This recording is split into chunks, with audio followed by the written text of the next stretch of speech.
Welcome to Disambiguation. I'm your host, Michael Fauscette. Each week, we interview experts in artificial intelligence, generative AI, and business automation to help business leaders understand how to use these tools for the biggest business impact.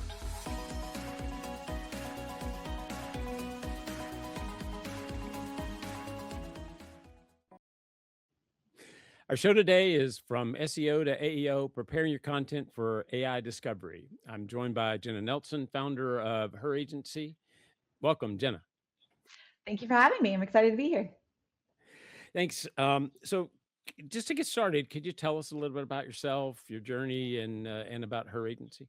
Yeah, absolutely. So, I come from a long background of digital marketing and brand strategy. And really, about 2 years ago, doubled down on, really strategically implementing AI for businesses specifically. I had kind of started making that adaptation a couple of years prior for existing clients, and really just saw how it was really compounding our efforts in the marketing space. And so really just kind of went all in on, optimizing and implementing AI for businesses, both on the internal side and then also how to adapt to AI from a marketing perspective as well. Yeah, interesting. I mean, I know maybe we should start with your perspective on AI kind of overall and Yeah. AI adoption. Because I know you've said that that it may be okay today to not have AI in your business, Right. but you're not going to feel okay 2 years from now, if you don't. So what makes you confident that that's the right timeline? And what are you seeing there?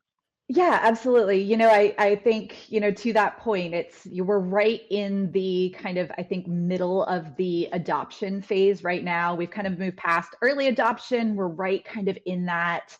Some people are still doing it, some aren't. The beauty of that is that there's a lot of opportunity right now, particularly for smaller businesses to kind of almost get ahead or catch up to some of these big businesses that have been throwing tons of, marketing dollars and SEO dollars for years, but may not be entirely making that, kind of move to AEO, GEO, stuff like that right now. So there's a kind of an interesting lane right now of opportunity for businesses. But, I think right now you can kind of get away without it, at least on the internal tool side. I would say right now, in terms of digital visibility, we are seeing, website traffic is down, click-through rates are dropping dramatically, and that's because of zero click and AI snippets and things like that, and LLM search.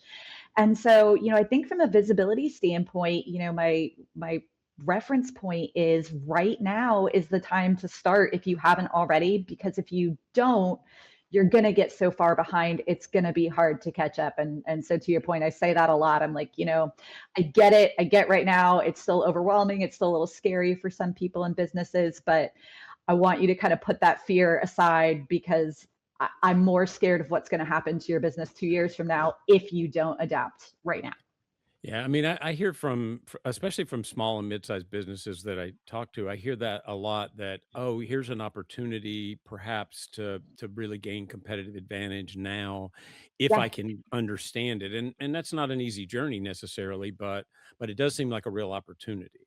It is. It absolutely is. This is kind of leveling the playing field right now. It's almost like we're all kind of going back to like starting from scratch in a way. And so I think there's like a whole pathway for small businesses, for solo founders to really make a big splash right now, because some of those bigger businesses are either slow to implement or reluctant, or they've got these SEO agencies they've worked with for 10 years who aren't adapting. I'm seeing a lot of that.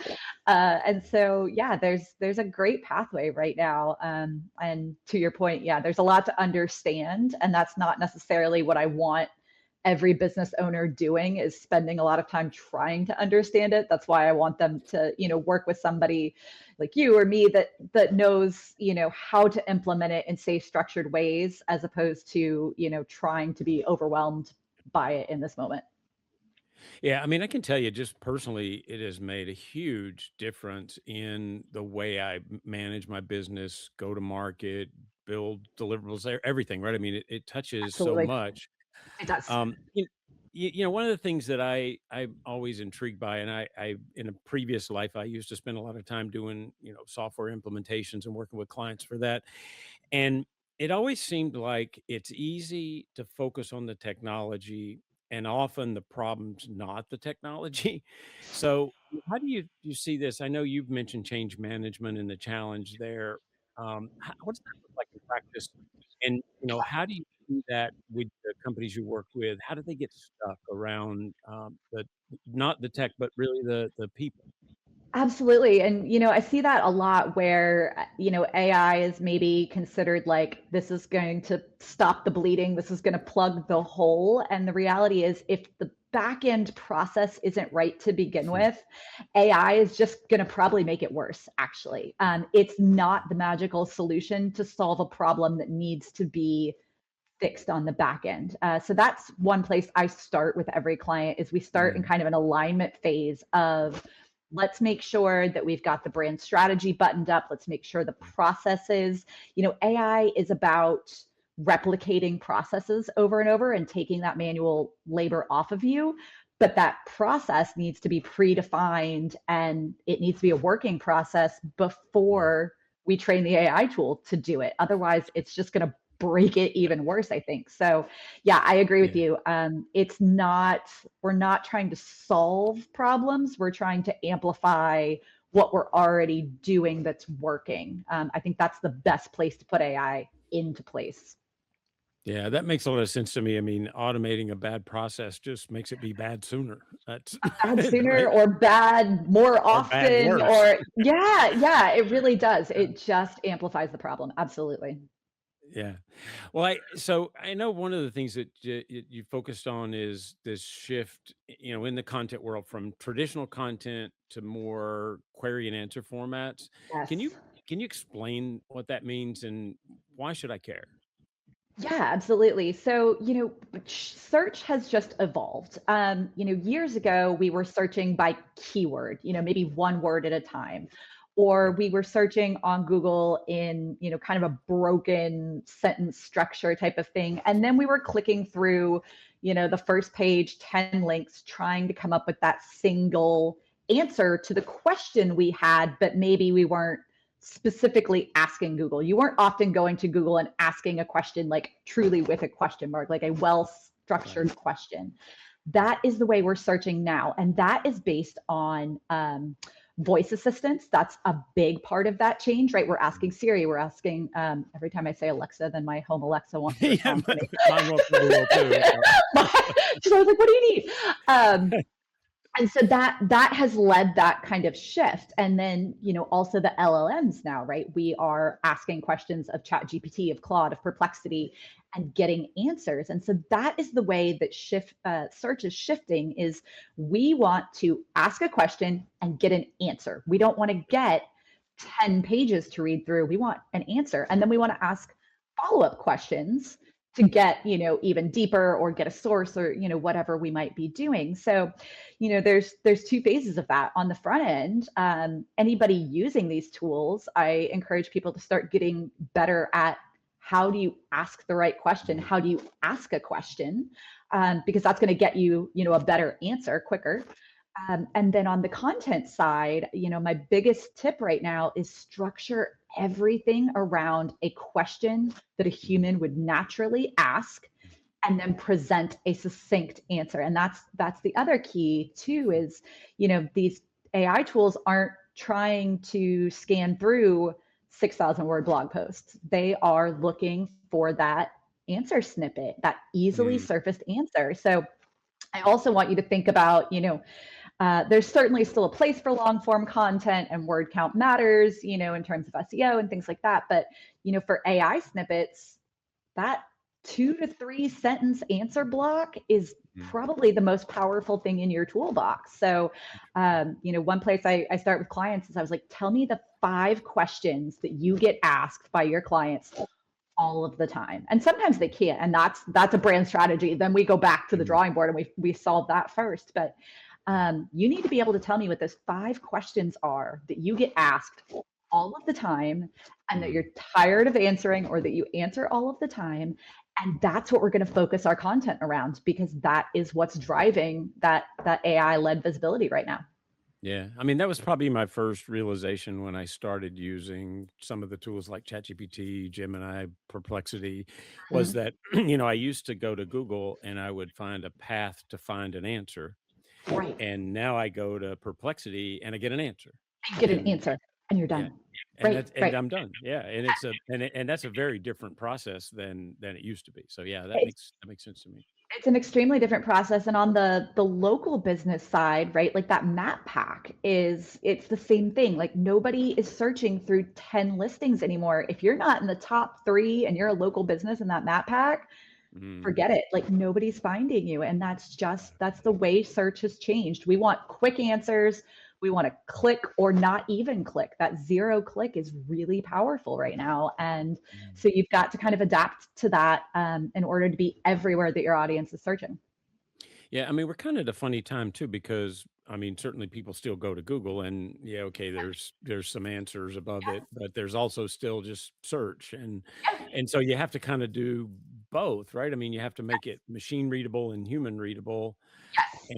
and I guess that means structured schemas like more important. I mean, if I'm just getting started with this, what is that how do I do, how do I do that? Yeah, and that's the tricky thing, right? Like as marketers, it's like, okay, now we have to write for a human to read, and we have to Mm, write for a machine to read it. And they see different things. A bot scraping your website doesn't see your colors, your pretty branding, your fancy fonts. Like it doesn't care about that. It cares about H1s, H2s, structured schema, mm, proper content formatting. It cares a lot about FAQs. An FAQ section is like mm, the most powerful thing you can have on a page right now. So, for anybody getting started, I would say, find, and I have one I'm happy to share with you for the show notes. I have a yeah. template, a landing page template of exactly how to structure specifically for AEO, GEO. And so that's a great starting point. Like find a template of some kind that follows like the way a machine is going to read it.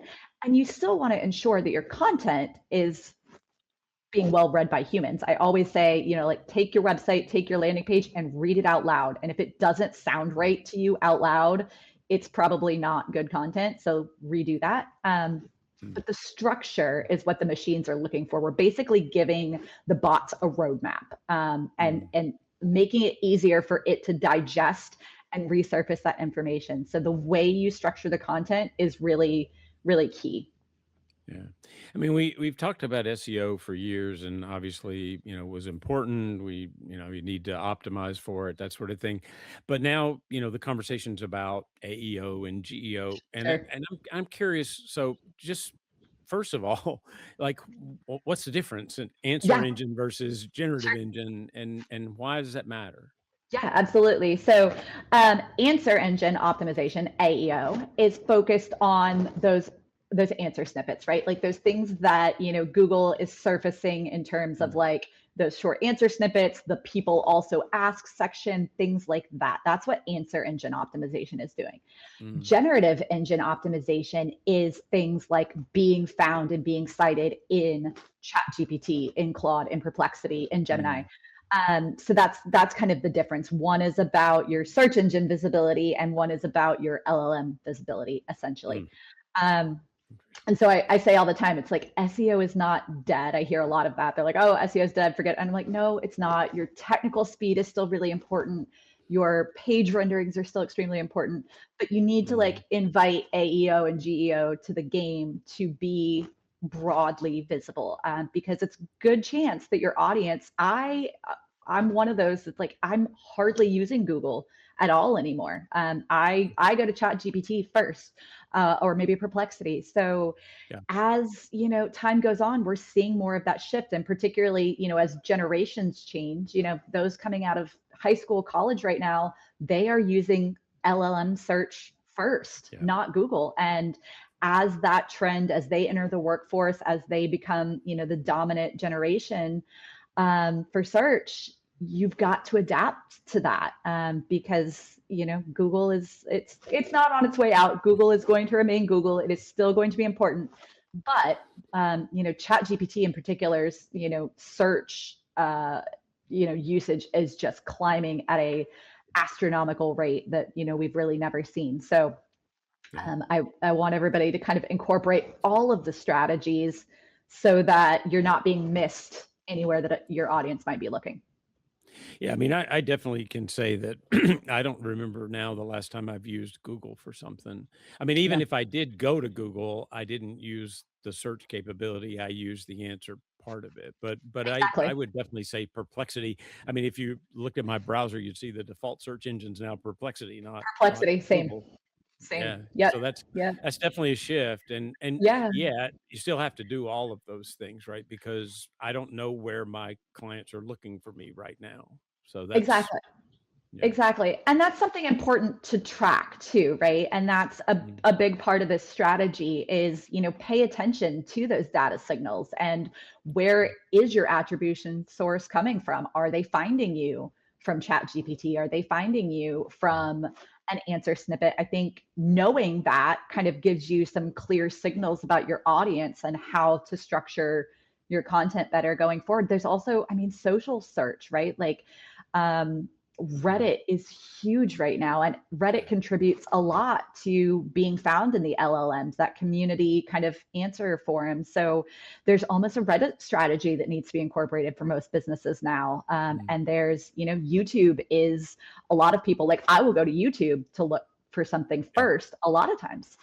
Yeah. Um, LinkedIn is extremely, it writes back to the LLMs. It gets scraped a lot. And Mm, some people will go to LinkedIn to look, particularly in the B2B space. So you need to know where your audience is looking, but then ultimately, I would want you to optimize for everywhere because yeah. you just never know, but also, focus on your primary channels for sure. Yeah, I mean, I know we use Squarespace for our company website, and they just added not long ago this. We used to have this SEO evaluation that you could do in their Yeah. analytics, which was Yeah. really useful, especially Sure. for somebody who maybe I'm not that great at SEO, but I understood I needed to be. Yeah. But now they have this really cool AEO GEO sort of thing where it actually tests your brand against those Oh, cool. different engines like Yeah. ChatGPT or Claude, and then also tests you in just queries that would relate to your business, like not about your brand, but about the thing you do, right? And Yeah. that I thought that was really useful. That's extremely useful. Yeah. Another one, Search Atlas is, Mm, it's not specifically dependent on, a specific web builder, but I love Search Atlas's feature because you can mm, test queries by platform. And, I think that that's a really cool tool to see, will I come up if somebody asks, where do I find help with AEO? Like I want my name surfaced on that. And so I think, knowing what topics and queries are getting you found is really important. It's, it used to just be a keyword game, right? Like all we cared about was ranking for keywords. Well, now you've got to rank for queries as well. yeah, I mean, that's definitely both a physically you have to shift there, but mentally you have to know that that's a difference too, right? It is. That's a It big is. difference. Yeah. Yeah, it's a huge difference. One of the things I've noticed and I've read and heard from some of my marketing friends that, the old way of doing lead magnets, the static sort of PDF way, it's just not really It's working dead. anymore. It's Yeah. so dead. Yeah, So yeah. what should we do now? I mean, how do we make it, I don't know, interactive or make it work better anyway? Yeah, so I think the shift there, right, is nobody wants just the information anymore. What we want now are Mm, tools that actually help us do things. That's the shift that AI has kind of led because it's mm, becoming more helpful. So your PDFs, unfortunately, are just like going to die in email inboxes, right? Like nobody's even opening them, nobody's coming back to them. Those static lead magnets are really very dead. yeah. Um, so I like integrating really like user-led helpful tools on your front end as your top of funnel entry point. And I think it does two things. One, it sets an immediate brand experience for your client.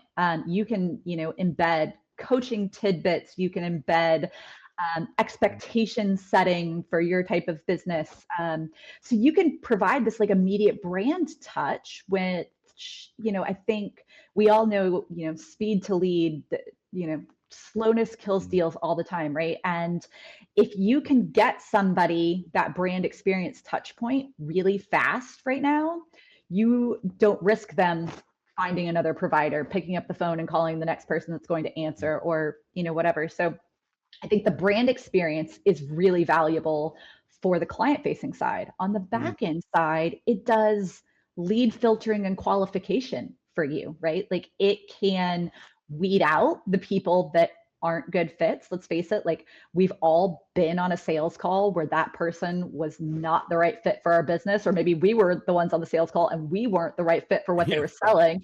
And now it's a waste of our time, it's a waste of the salesperson's time. So you can weed out those that aren't a good fit. And then, if you've got multiple offers or you've got different entry points, maybe you've got a DIY program and you've also got a done for you program, you can route them based on their answers and the way they use the tool and get them, the right, pathway from there. And I think what we all expect at this point in 2026 is really personalized solutions. So I don't want a generic quiz with, radio buttons A, B, C, D, and E, where it's going to give me like a score, right? Like I want it to give me some sort of like small transformative change throughout that process. And I think that transformation on the other end of that tool is what hooks people in or politely disqualifies them if they're not, really the right fit. So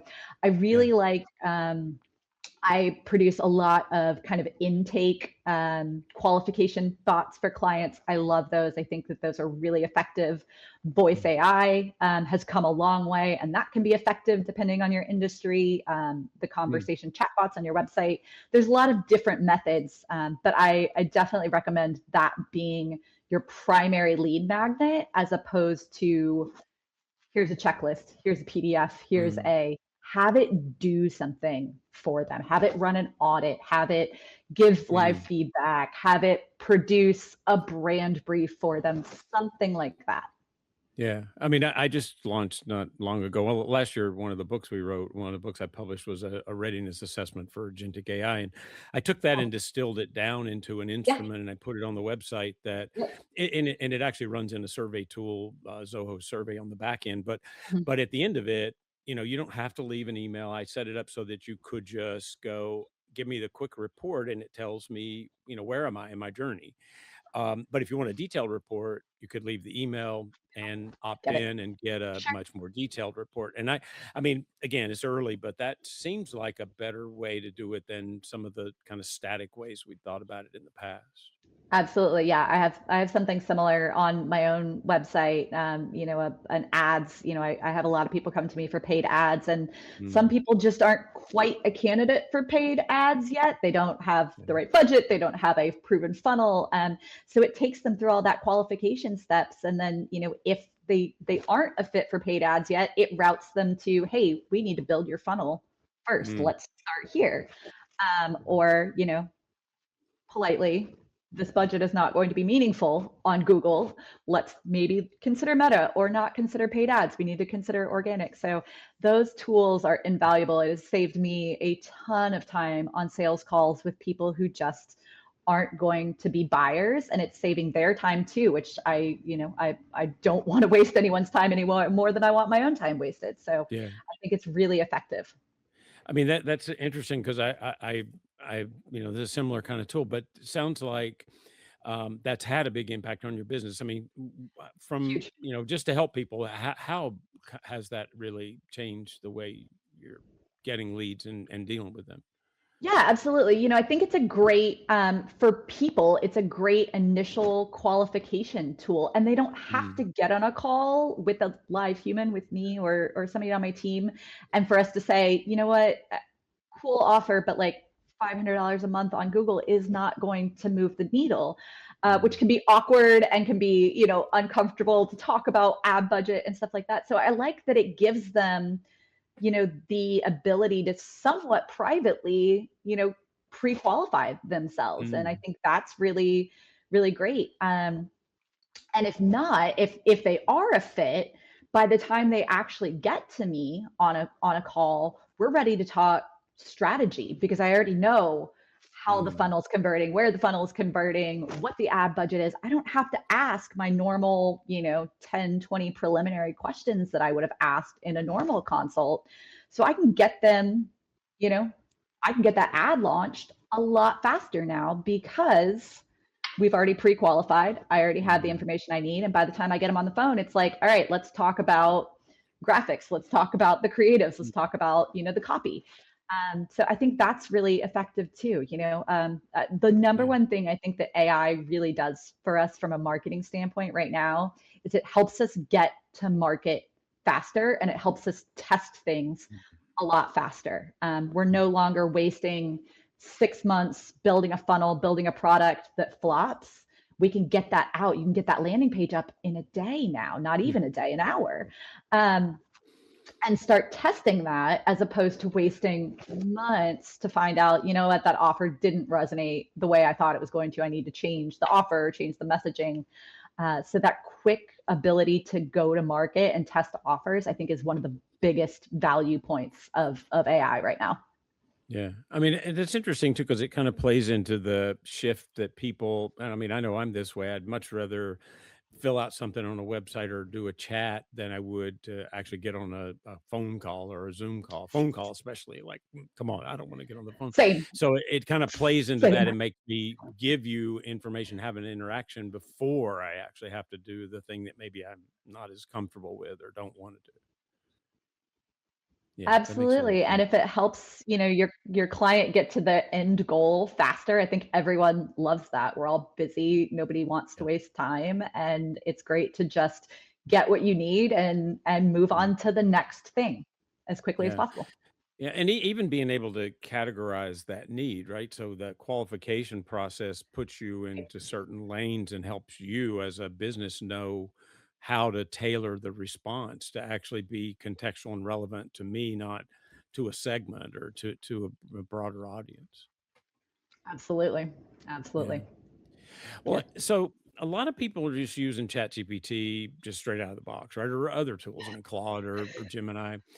But you've really talked about, making it specific to your brand or training it on your brand. I mean, what does Yeah. that look like? And what happens, when companies don't do that? Oh my gosh, the difference. I did a webinar on this week, actually, and I live demoed the difference between a trained custom GPT product and, just using straight out of the box chat GPT. And the difference, like, you cannot ignore it.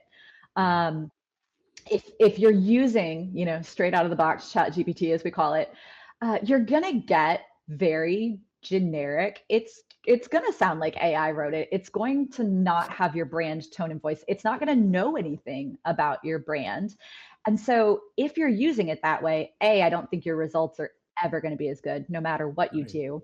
But you're going to spend a lot of time prompting and editing, and you have to give a ton of context in your prompt to even get a remotely usable first draft. Well, on the flip side of things, if you spend the time to train your AI tool on the front end, if you are giving it your brand brief, your offer information, you're coaching it on your tone, giving it writing samples, things like that, and there's a whole process for that. But if you're training it on the front end, then you can take that tool and literally go into it and say, give me 5 social media prompts for this week. And that's all you have to say. You don't have to say about this offer or for my brand. Like, it's going to spit out exactly what you need most of the time.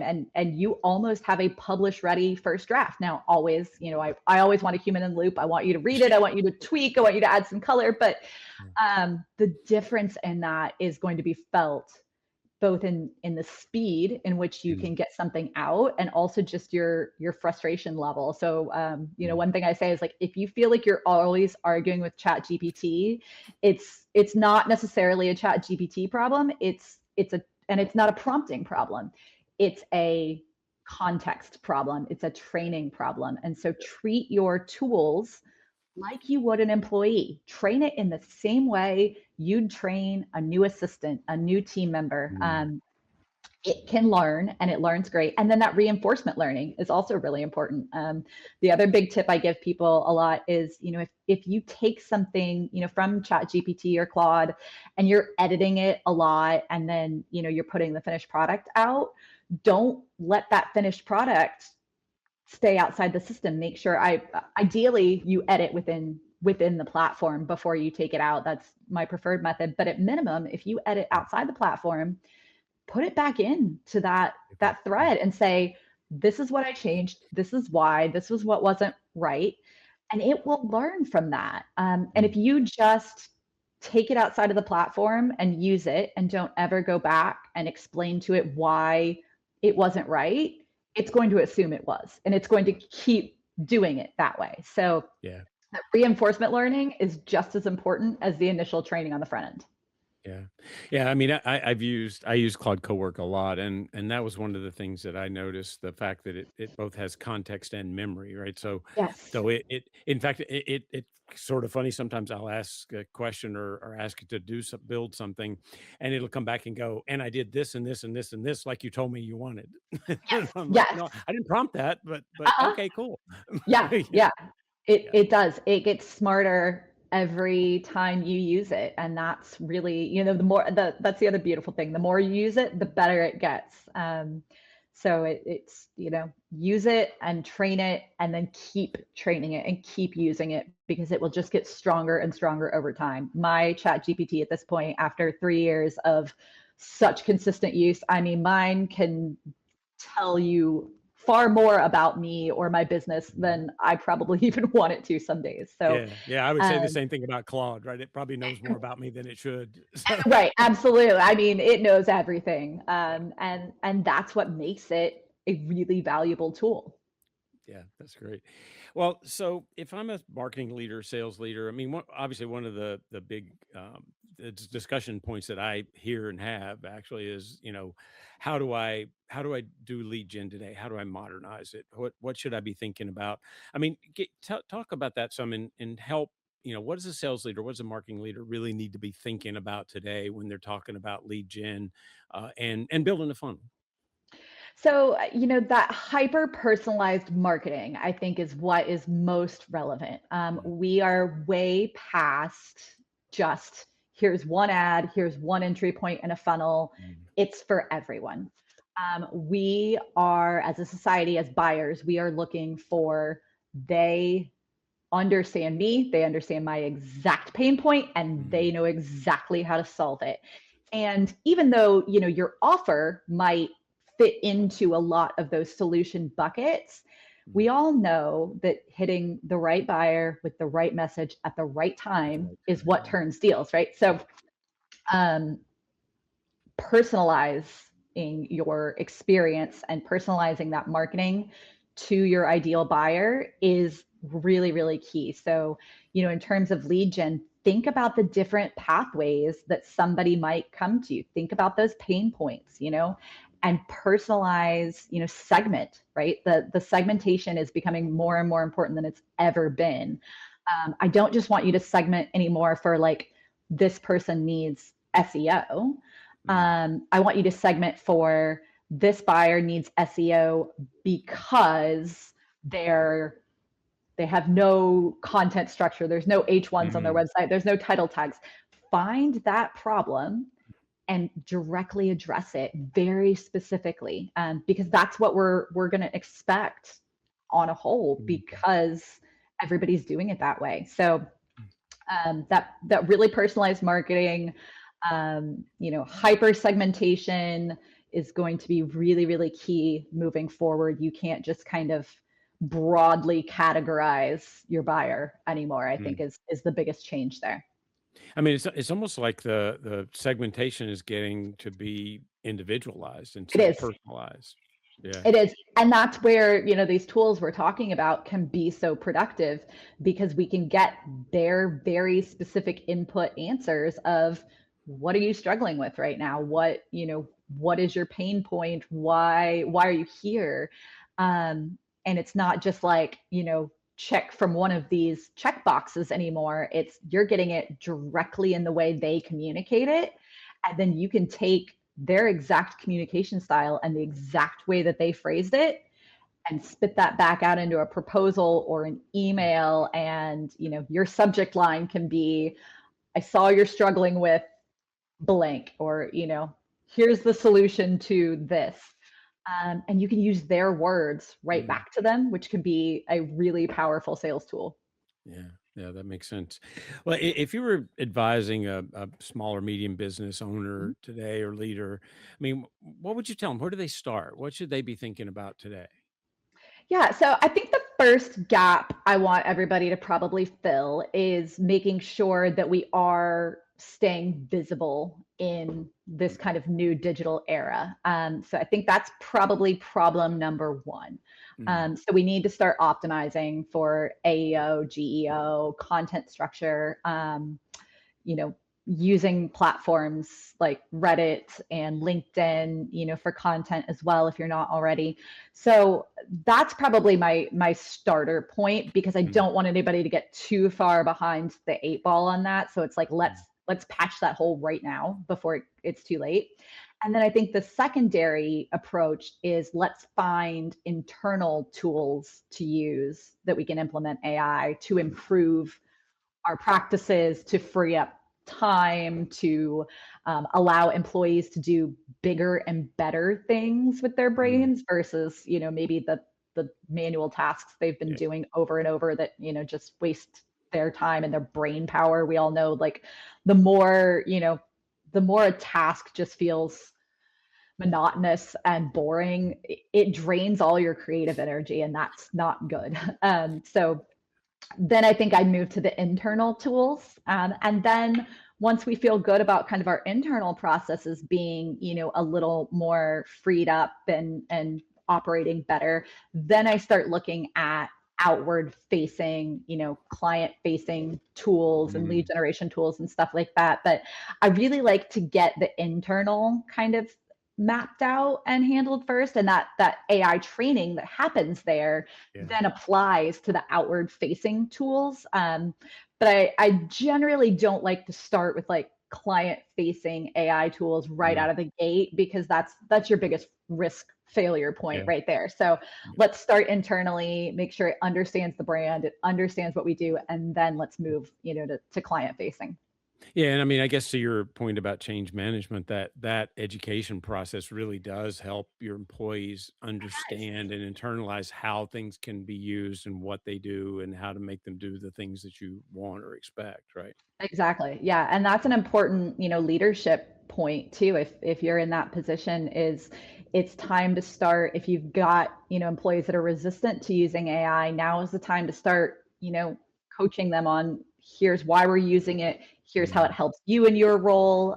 There's certainly a lot of fear about being replaced by AI. So, from a leadership standpoint, that's a great opportunity to say, this isn't about replacing you. This is about amplifying what you mm, already do and giving you more opportunity, and some coaching there. So from a leadership perspective for a business, I think, the AI integration really should come from the top. But I'm seeing a lot of the alternate, reality where employees are saying, we want, AI tools, we want to use AI. And, the founder or the, CEO is like, I don't know.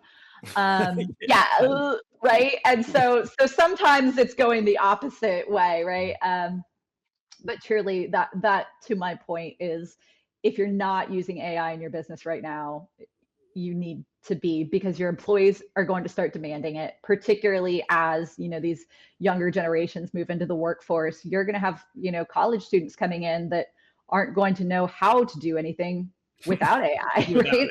Yeah, Without it, in the same way that we had to adapt to computers and smartphones, like yeah, they are adapted to that now. You've got to implement it, or you're going to have a workforce that doesn't want to work for you because you're still doing things pen and paper, and we're way past that now.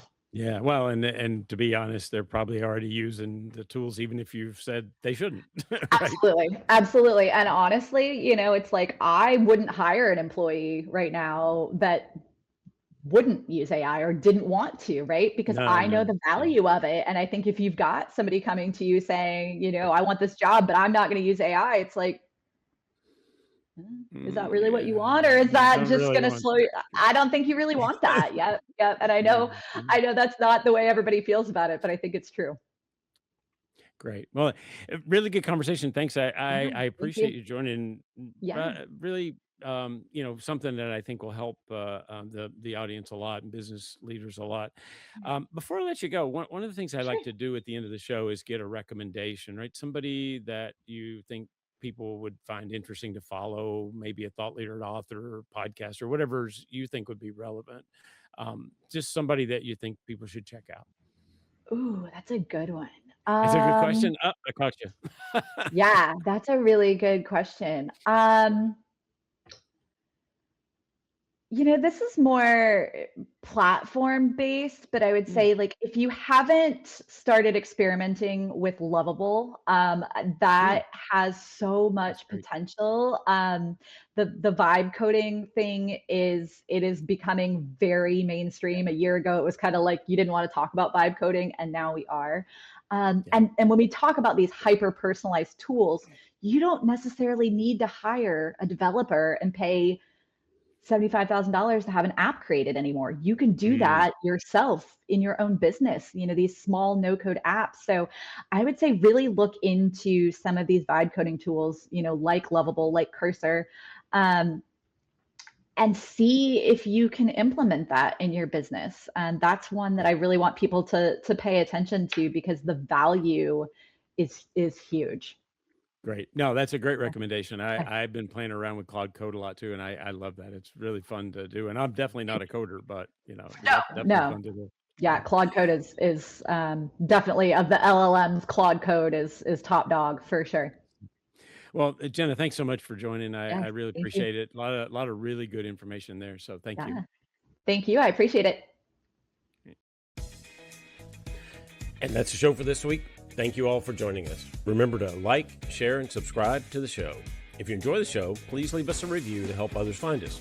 For more research on AI and other software, check out arianresearch.com. If you're an expert in AI, generative AI, or business automation, either as a provider or an end user, email your information to disambiguation@arianresearch.com. Don't forget to join us next week. Disambiguation is an Arian Research production. I'm Michael Fauscette, and this is the Disambiguation Podcast.